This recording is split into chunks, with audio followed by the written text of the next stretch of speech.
Jai Ma, today we are going to listen to the 20th chapter of Roaring Silence, From Here to There and Back. It is not necessary that every time everything must happen as per the desires of human being for him to have faith in God. But if his desires bears in it a sting of divinity, or for the pervasive goodness of others, or if it is unblemished of selfishness, one day or other it will definitely bound to materialize. If not, we have to try to find out and add that missing element in our desire so that it should get qualified to be granted. But for that, we have to wait with full patience and believe in the way of functioning of the law of nature without tampering the rules. It took more than 16 long years for me to complete the first part of my research works on SriVidya. Those days, I was at Kurnool in Andhra Pradesh. The work of the Science and Essence had got completed, and I started typing it by now. Its volume was more than 500 pages, and I could complete the first phase of the writing works in few months.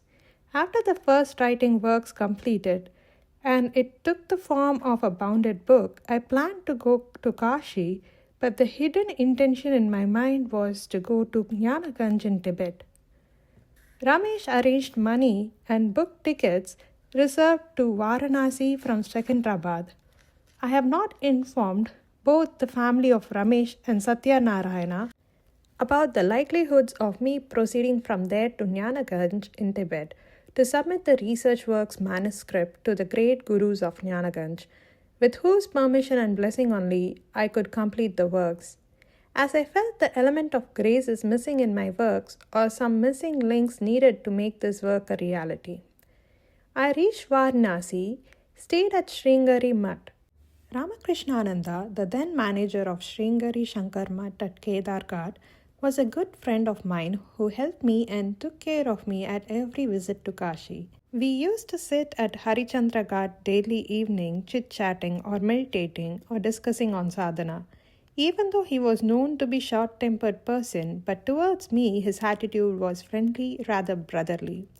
So among pleasantries exchanged, I conveyed him of my unfinished dream work and my aim of seeking his share at his disposal. First, he took the spiral-bounded volume of The Science and Essence of SriVidya and submitted to Ma Sharada, who is the presiding deity of that mutt, and did a Saraswati Puja. Few days I stayed with him at Kedarghat Mutt. Then my journey towards Tibet started. It was difficult to get a ticket to Kolkata by train, so I opted to fly up to Guwahati and from there to travel to Gangtok by road. The journey to Gangtok by road was a pleasant one because the whole route is filled with unearthly beauty of nature, which I always like more. Nobody was known to me there. I stayed at room at the famous Hanumantak Mandir there and tried to find out the way to reach Tibet where Jnanaganj is situated.